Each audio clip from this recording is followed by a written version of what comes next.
What's up? My name is Glueboy. Welcome back to another video. This time a little less sick than last week.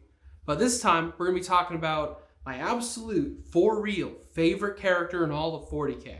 The good old hero of the Imperium himself, Caiaphas Cain. Caiaphas Cain's story is delivered through his memoirs that he wrote in retirement. Caiaphas Cain was a commissar for the Imperial Guard, and a damn good one.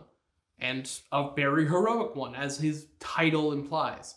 But when he retired, he went to go teach at a school of Virginium, which is essentially just a fancy orphan college to teach orphans whose parents have all been killed in horrible Imperium wars to also go out and fight for said wars. You know, good old fun stuff like that. But Caiaphas Cain wrote his memoirs, and then when they were published, they were yoinked up by the Inquisition, specifically by one inquisitor, a good friend of his and definitely lover. Amberly Vale took these memoirs and commentated over them, adding a lot of context, greater points, and correcting some possible mistakes. As Caiaphas is a self-admitted liar, and as well, he's really self-centered. Caiaphas only really cares about himself at the end of the day.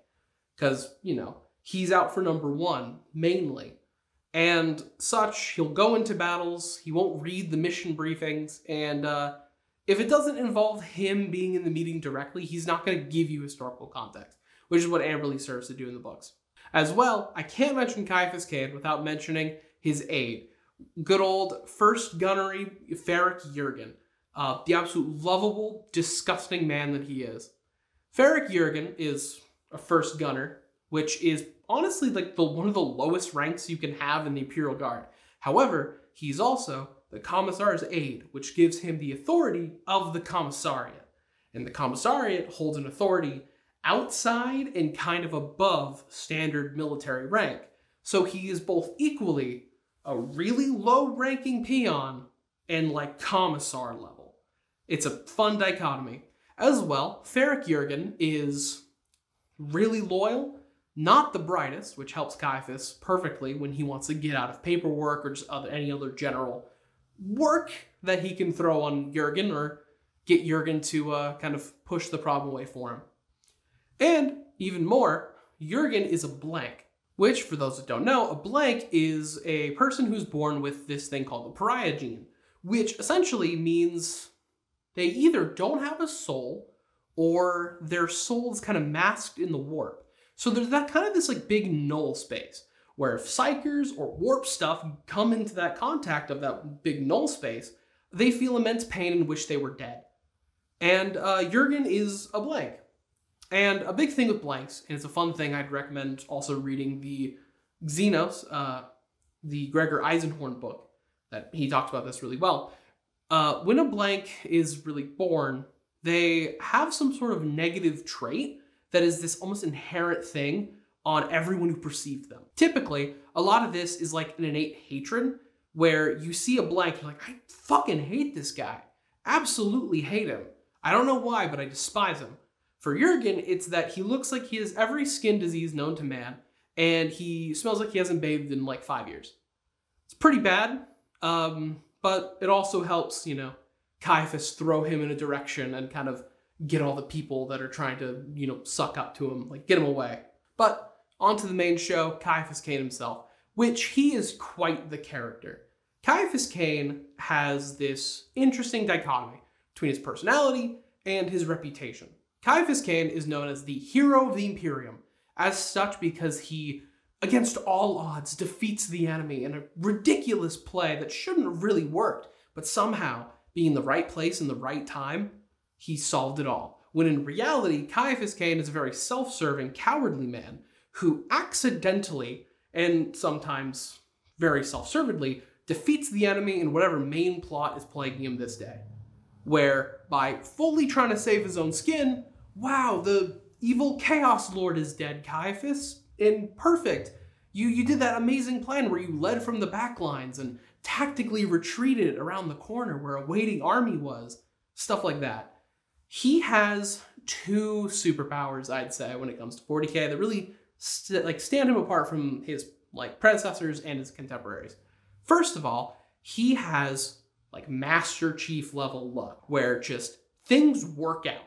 Either he gets that perfect moment where he can talk his way through a situation, like get an opening, or he gets what's known as the Jurgen Ex Machina, where Jurgen comes around a corner out of nowhere, I got you, Commissar, and shoots whatever threat he has with the Melta, saving his life, and then giving the reputation more to wherever he's fighting. The 40k universe is fucking awful, and you need to be lucky to even like live a regular day in it.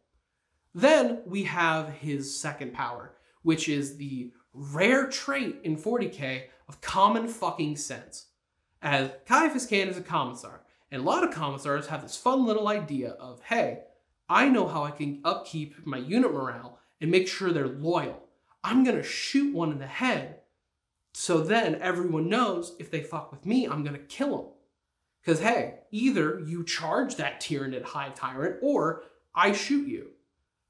Doesn't work on at all. Once the firing starts, what's gonna stop a guardsman from saving your life? An orc comes around like the hill, charging your commissar. That guy, he made you like clean the toilets with a toothbrush because you didn't properly pray your prayers and all that.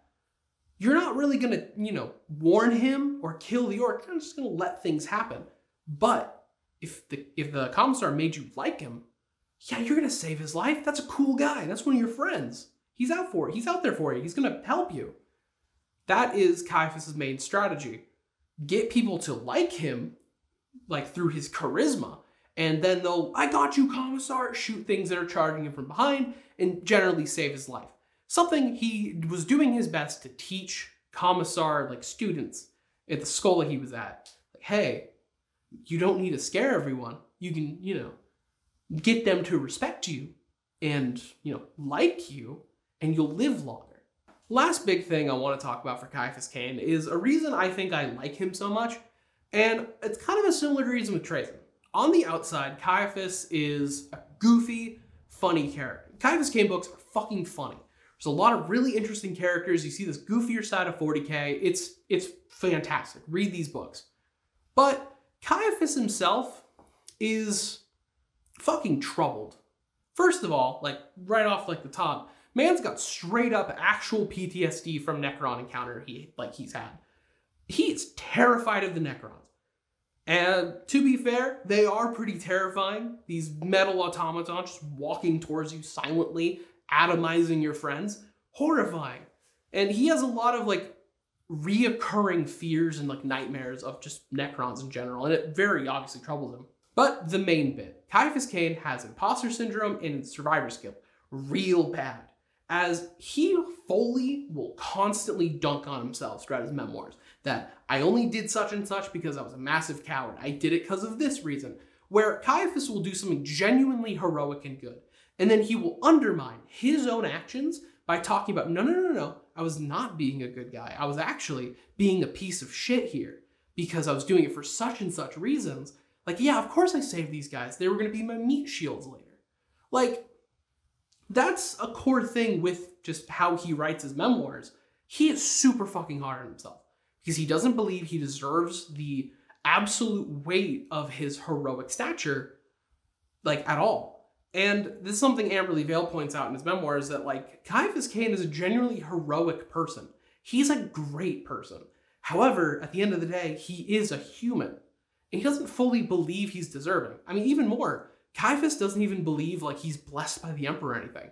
He obviously acknowledges the Emperor's a god, but he doesn't have the same reverence and absolute zealotism that many others in the Imperium do.